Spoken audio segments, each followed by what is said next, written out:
بسم الله و ایمان می آوریم که الله سبحانه و تعالی ذات است که او را نه خواب سبک و نه خواب می گیرد.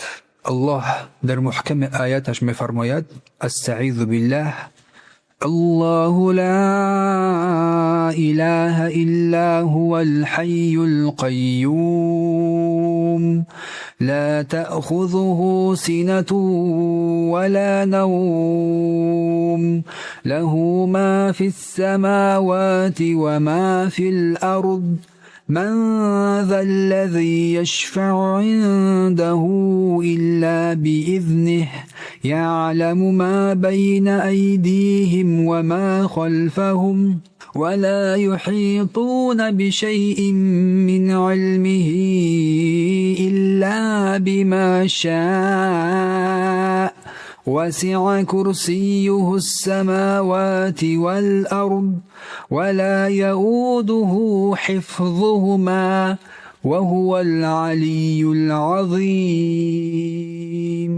و ایمان می آوریم به اینکه الله لا اله الا هو، الله معبود به حق جز الله وجود ندارد، تنها او سزاوار عبادت حقیقی. ما در این کتاب ان شاء الله تعالی حکم را با دلیل قرار خواهیم داد.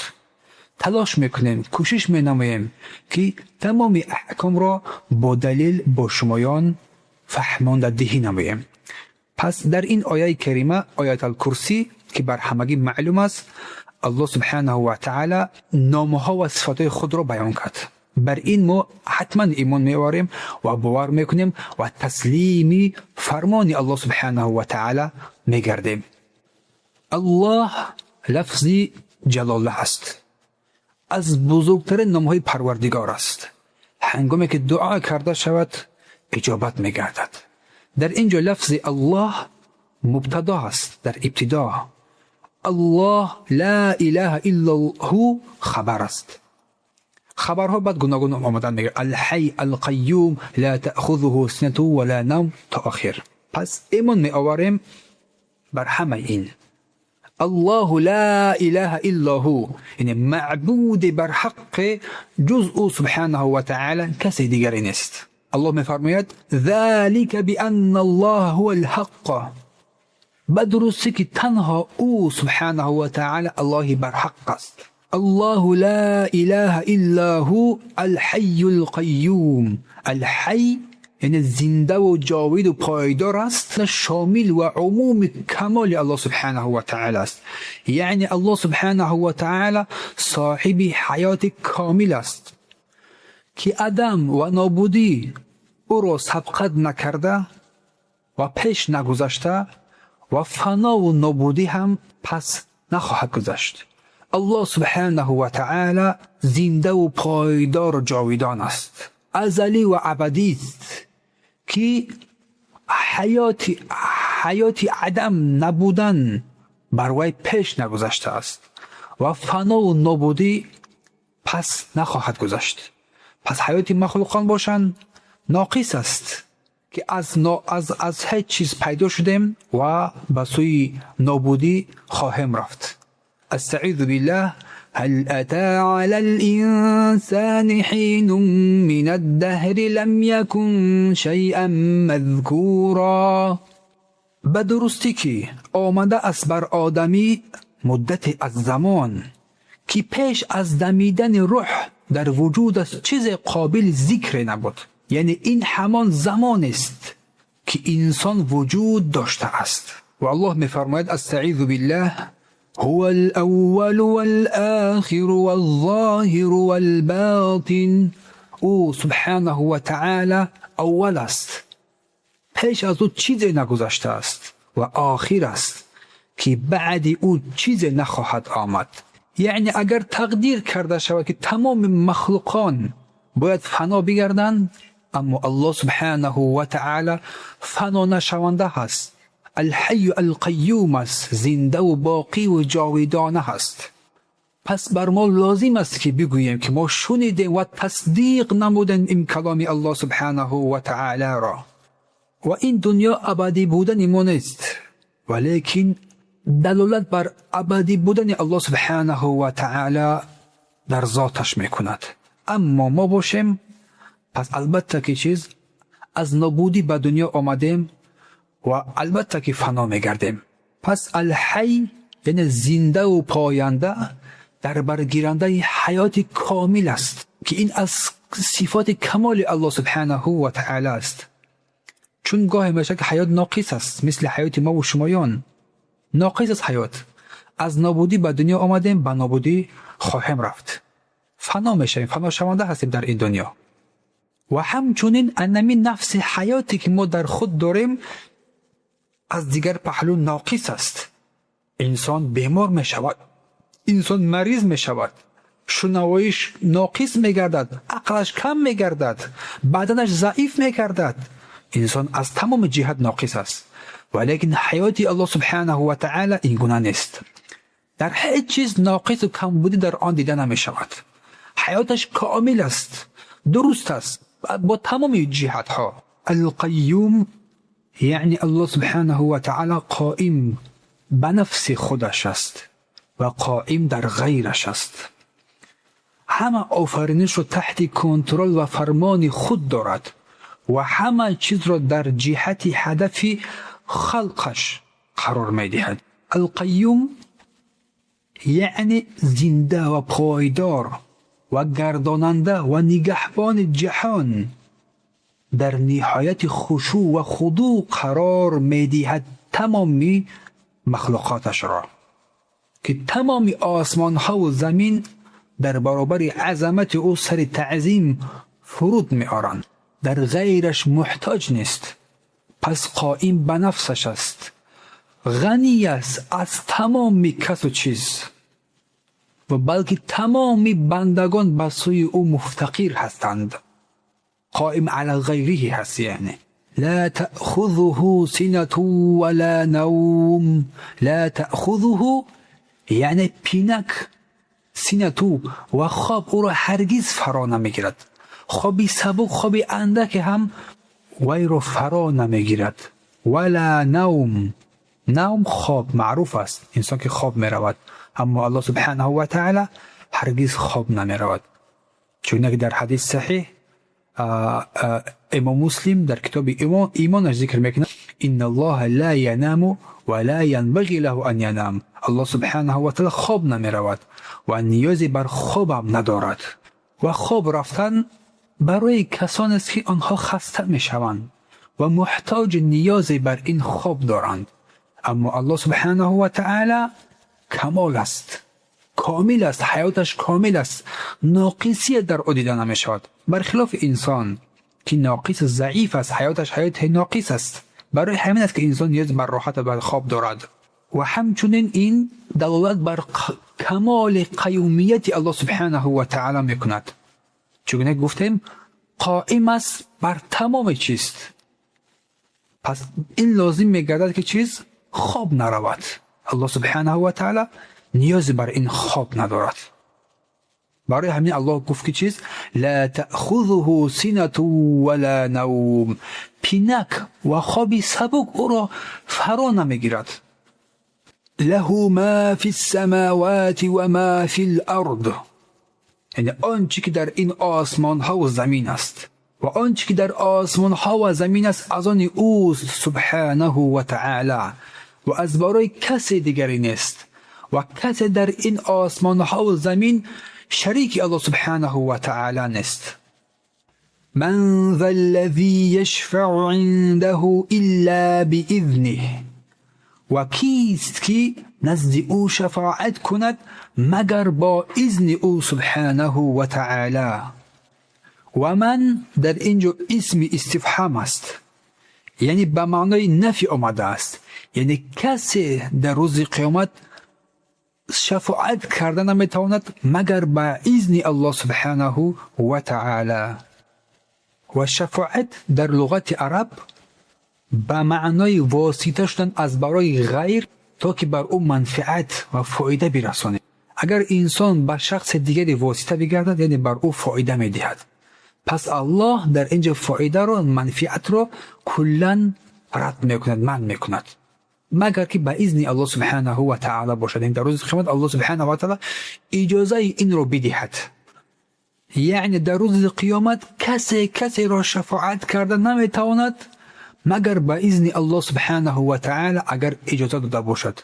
چگونه که الله سبحانه و تعالی پیامبر در روز قیامت به داخل شدن اهل جنت اجازه میدهد که داخل اهل جنت میشوند. این منفعت است که مؤمنان چیز از این بهره میبرند. پس محمد که صلی الله علیه و سلم افضل ترین خلق است در نزد الله سبحانه و تعالی، پس توانایی قدرت شفاعت کردن کسی رو ندارد مگر به اذن الله سبحانه و تعالی در روز قیامت. پس الله سبحانه و تعالی کسی رو نه شفاعت کننده نه شفاعت کرده شده رو در روز قیامت اجازه میدهد مگر به اذن خود.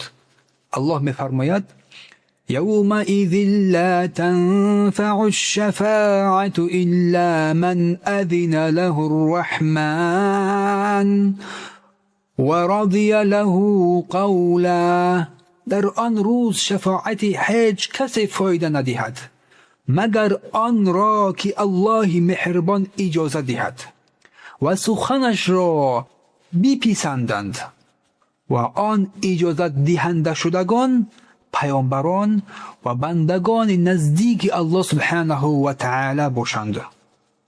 و قول الله سبحانه و تعالی ولا يشفعون إلا لمن ارتضى وهم من خشيته مشفقون. و آنان شفاعت نمی کنند مگر برای کسی که الله سبحانه و تعالی از او راضی باشد و خوشنود شده باشد و از ترس او در هراسند. یعلم ما بین ایدیهم و ما خلفهم. یعنی الله سبحانه و تعالی گذشته و آینده ایشان رو میداند. یعلم ما بین ایدیهم، آنچه که در نزد آنهاست از حاضر و مستقبل آنها، آینده آنها، همه چیز را الله میداند.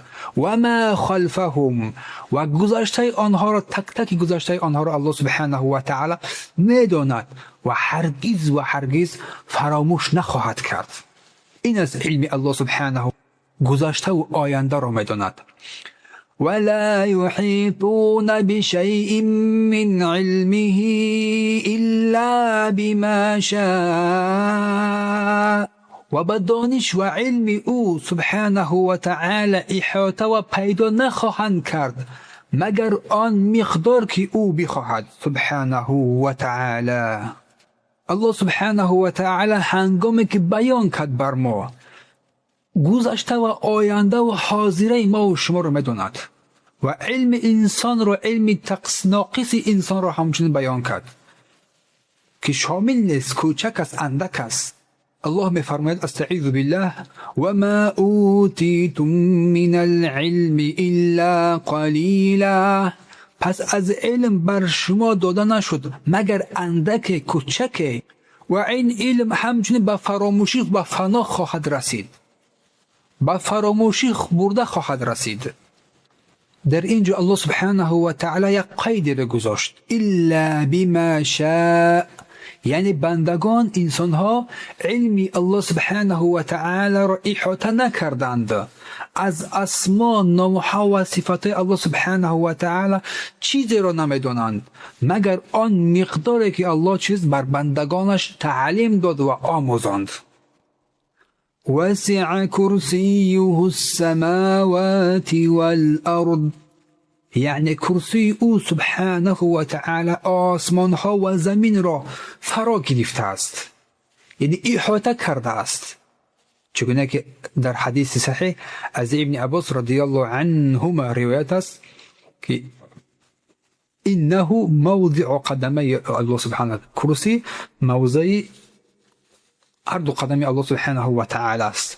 پس کرسی نسبت عرش یک مخلوق خیلی کوچک خرد است. چگونه که در حدیث از رسول صلی الله علیه و سلم ذکر می شود ما السماوات سبع والأرضون سبع بالنسبة للكرسي إلا كحلقة ألقت في فلاة من الأرض. آسمان‌های هفتگانه با زمین نسبت بر کرسی، در نزد کرسی، مثل یک حلقه است که چیز در یک بیابان پرتاب می شود. اینقدر عظیم است کرسی الله سبحانه و تعالی. و بزرگی عرش در نزد کرسی مثل یک حلقه که در یک بیابان پرتاب می شود. اینقدر عرش الله سبحانه و تعالی عظیم است و اینقدر کرسی الله سبحانه و تعالی عظیم و بزرگ است. چگونه گفتم این را ابن عباس ابن حبان در صحیحش از ابن عباس رضی الله عنه روایت کردند.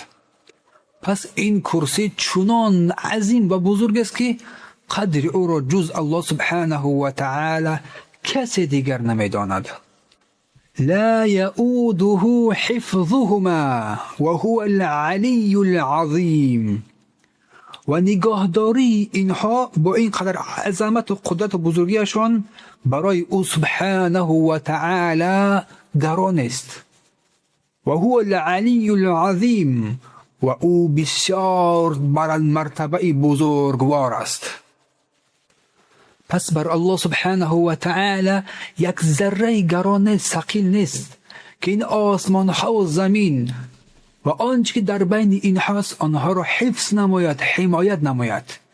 این دلالت بر کمال قدرت الله سبحانه و تعالی و علم او سبحانه و تعالی میکند که آسمان ها و زمین و آنچه که در بین این هست با تمام قدرت و داراییش الله سبحانه و تعالی آنها را حفظ میکند و بر الله این یک ذره ثقیل و وزمین نیست.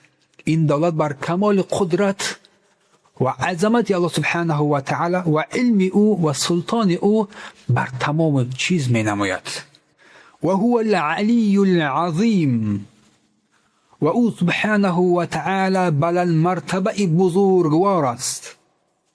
بلند مرتبه و بزرگوار است. علی وصف است و ذات است. پس الله سبحانه و تعالی بلند مرتبه است در ذاتش با تمام وصف هایی که وصف کرده شده است، با قدرتش، و عظیم است، صاحب عظمت است، صاحب کمال سلطان و قدرت و قوت است. پس این است همان آیت الکرسی، بزرگترین آیت در کلام الله سبحانه و تعالی. اگر انسان این آیت الکرسی رو اگر در شب بخواند الله سبحانه و تعالی او را حفظ می نماید. حتی شیطان بر او نزدیک نمیگردد تا صبح. قول الله سبحانه و تعالی الله لا اله الا هو الحي القيوم. الله لا اله الا هو. الله معبود به حق جز الله وجود ندارد. این جمله اثبات الوهیت الله سبحانه و تعالی است که الله سبحانه و تعالی معبود بر حق است و تمام نوع عبادت از برای او باید صرف بگردد. الحی القیوم، الحی القیوم، او سبحانه و تعالی زنده و پایدار است. اثبات صفت حیات الله سبحانه و تعالی و قیومیت او سبحانه و تعالی است. لا تأخذه سنة ولا نوم. این دلالت بر کمال حیات الله سبحانه و تعالی و قیومیت الله سبحانه و تعالی می نماید که حتی پینک و خواب سبک او را فرا نمیگیرد. له ما فی السماوات و ما فی الارض.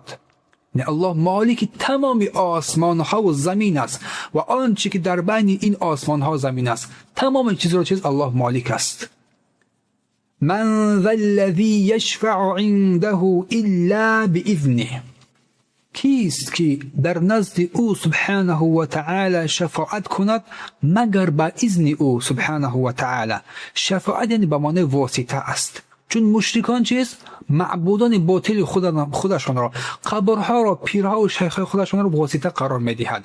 در اینجا الله سبحانه و تعالی بیان نمود اینکه کسی حق و سزاوار شفاعت نیست و کسی توانایی شفاعت کردن را نمیتواند و ندارد مگر با اذن و اجازه الله سبحانه و تعالی. یعلم ما بین ایدیهم و ما خلفهم. در این آیت یعنی که گذشته و آینده ایشان را میداند. گذشته و آینده ایشان را میداند. اثبات علم الله سبحانه و تعالی میکند. و ما بین ایدیهم یعنی قبل، پیش از آن چیزی که پیدا شود، زمان حاضر و زمان آینده الله این را میداند. و ما خلفهم و آن چیزی که بود در گذشته، همه این چیز در نزد پروردگار آشکار و روشن نمودار است. چیزی از آن را الله سبحانه و تعالی فراموش نخواهد کرد. الله سبحانه و تعالی تمام چیز را میداند. ولا يحيطون بشيء من علمه الا بما شاء. و کسی از علم الله سبحانه و تعالی اطلاع ندارد مگر آن چیزی که الله سبحانه و تعالی بر این بنده از علم اندکی که بر او داده باشد و او را سزاوار این دانسته باشد. ولا یحیطون، این قدرت نداره بنده که چیز از علم را احاطه کند به خود بگیرد مگر با خواستی الله سبحانه و تعالی که بر او این را چیز بدهد. وسع کرسیه السماوات والارض. چون که بیان کردیم کرسی الله سبحانه و تعالی عظیم است، از آسمان ها و زمین در صدها میلیون ها برابر عظیم بزرگ است. چون که بیان شد که آسمان ها و زمین را فرا گرفته است. ولا یؤوده حفظهما، یعنی بر الله سبحانه و تعالی دشوار نیست، سخت نیست این امر که تمام این عظمت را در عقده خود بگیرد. برای مشکلی نیست و برای وزنی نمیکند. این بسیار آسان است، آسانتر از آن چیزی است که ما و شمایان گمان میکنیم و اندیشه میکنیم. و هو العلی العظیم. در این صفت علوی الله سبحانه و تعالی بر جمیع نوعهاش میکند، علوی قدرتش، علوی قهرش، علوی ذاتش. در اینجا اثبات عظمت الله سبحانه و تعالی است که الله سبحانه و تعالی از همه چیز بزرگتر و قدرتمندتر است. یکی از فایده های آیت الکرسی این است که الله سبحانه و تعالی در این آیت یگانه شماردن او سبحانه و تعالی را در الوهیتش بیان کرد. خود بر این شهادتی داد لا اله الا هو، نیست معبود بر حق سزاوار و مستحق عبادت مگر او سبحانه و تعالی.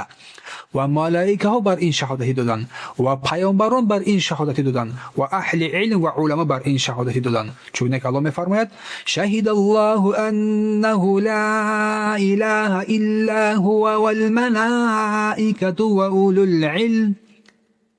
و اولو العلم این اهل علم است، پیامبران است، اهل علم است، میراثبران پیامبر صلی الله علیه و سلم هستند. دیگری از فایده های آیت الکرسی اثبات نمودن حیات و قیومیت او سبحانه و تعالی که حیات ضد مرگ است. و دیگری از فایده های آیت الکرسی حیات الله سبحانه و تعالی حیات کامل است، کامل است که نقص در آن دیده نمی شود. دیگر از این اثبات قیومیت الله سبحانه و تعالی که قائم به نفسش است و قائم در غیرش است. دیگر از فایده ها این که الله سبحانه و تعالی پاک و منزه است از خواب رفتن، از خواب سبک و از پیلتم رفتن. پاک و منزه است الله سبحانه و تعالی. و عموم ملک الله سبحانه و تعالی و خاص گردانیدن تمام ملک از برای او سبحانه و تعالی. تمام آسمان ها و زمین از برای الله سبحانه و تعالی است و تسلیم فرمان او سبحانه و تعالی هستند. هر چیزی که بین آسمان ها و زمین است. و قوت و سلطنت الله سبحانه و تعالی همه چیز را در بر و فرا گرفته است. و در روز قیامت کسی شفاعت کردن نمیتواند کسی را مگر به اذن الله سبحانه و تعالی. حتی پیامبران به اذن الله سبحانه و تعالی شفاعت میکنند. از همین خاطر علماها سه شرط را از برای شفاعت ذکر کردند. یکم رضا بودن الله سبحانه و تعالی از شخصی که شفاعت میکند. دوم راضی بودن الله سبحانه و تعالی از شخصی که شفاعت کرده میشود. سوم اذن شفاعت کننده، اذن الله سبحانه و تعالی. در این اثبات اذن الله سبحانه و تعالی است. در این بیانگر باطل بودن عقیده و اخلاق مشرکان و آن شرکی که انجام دهند و آن طلبی که از غیر الله سبحانه و تعالی میکنند، از بگیم که قبرها و از پیرا و هیکلها بتانشان. بیانگر عموم علم الله سبحانه و تعالی و عظمت و قدرت او سبحانه و تعالی و ناقص و کمبود بودن علم انسان و حیات انسان و عظیم بودن آن مخلوقاتی که الله سبحانه و تعالی خلق کرده است و عظمت الله سبحانه و تعالی که از همه چیز بزرگتر و قدرتمندتر است و اثبات قوت الله سبحانه و تعالی و اثبات علو الله و عظمت الله و بالا بودن الله و مکانت الله سبحانه و تعالی را در بر میگیرد. و بدون ای برادر تعلیم بگیر، بفهم، عمل کن بر اینکه الله سبحانه و تعالی علوش بذات در بالا قرار دارد. این را کتاب، قرآن و سنت و اجماع و عقل و فطرت سلیم انسان چیز این را درک میکند، حس میکند، پای میبرد، میفهمد که الله سبحانه و تعالی بذات خود در بالای عرش قرار دارد. اما قرآن الله میفرماید سبح اسم ربک الاعلی، عظیم بشمر، پاک و منزه بشمر پروردگار بالا مرتبه را. همین سوره بقره هو العلی العظیم و او سبحانه و تعالی عالی است، بالا مرتبه و عظیم است. الله میفرماید یدبر الامر من السماء الى الارض. الله در سوره سجده الله سبحانه و تعالی تدبیر میکند امر از آسمان به سوی زمین. الیه یصعد کلمه طیب، به سوی او بالا می شود سخن نیک. و هو قاهر فوق عباده، الله بر بالای بندگانش قرار دارد. اما از سنت چگونه که از پیامبر صلی الله علیه و سلم ثابت شده است، میگیم در نماز میگیم سبحان ربی الاعلی، پروردگار تو پاک و منزه هستی، تو پروردگار عالی مرتبه هستی. سبحان ربی العظیم، پروردگار تو پروردگار بالا مرتبه و عظیم هستی. العرش فوق الماء، پیامبر گفت عرش در بالای آب قرار دارد. والله فوق العرش، الله بر بالای عرش قرار دارد. اما از فعل پیامبر صلی الله علیه و سلم در حجت الوداع بیان کردن، دست رو چلیکش رو طرف آسمان برداشت، هل بلغت، آگاه باشد که من رسانیدم. پس صحابه همشون گفتن اللهم، گفتن بله. پس پیامبر گفت اللهم اشهد، دست رو برداشت گفت پروردگار شهادتی بده. از جاریه، از یک دختر، از یک زن پرسید این الله؟ گفت الله در کجاست؟ پس چی جا؟ گفت در آسمان، در آسمان است. پس فرمود که آزادش کنین، وای مؤمنه هست، وای مؤمنه هست. اما دلیل از اجماع باشد، در این تمام صحابه اتفاق کردگی است. آن نصوصی که ما بعضی از نصوصی که ما در بالا برای شما ذکر کردیم، پس همه این را صحابه اقرار میکردن و اتفاق کردن و قبول کردن و کسی این نصوص را برخلاف این قول تفسیر نکردن. پس این برای ما اجماع شد و اتفاق شد و قبول کردن اجماع و اتفاق امر حتمی و واجب است و مخالفت کردن وی ضلالت و گمراهی و بدبختی هست. اما دلیل عقل بر اثبات نمودن این که الله سبحانه و تعالی در بالا قرار دارد، بالای عرشش، انسان هنگامی که دعا میکنه دست بر کجا میبردارد؟ به سوی زمین یا که به سوی بالا؟ بارک الله فیکم. اما اگر ما از فطرت بگیریم، فطرت سلیم انسان، هر انسان اندیشه دارد، فکر دارد. پیش از آنی که برای علم برسد، طبیعتاً فطرتاً انسان چیز اعتقاد باوری دارد که الله در بالا قرار دارد. پس از این بر می آید که علوی الله سبحانه و تعالی با ذاتش با این قرآن شاهد است، سنت شاهد است، اجماع، عقل و فطرت واضح و روشن است، شاهد است. ولله الحمد. در این یگم اشکال نیست دیگر، مگر آن کسانی که الله سبحانه و تعالی بصیره آنها را کور کرده باشد. سبحانك اللهم بحمدك نشهد ان لا اله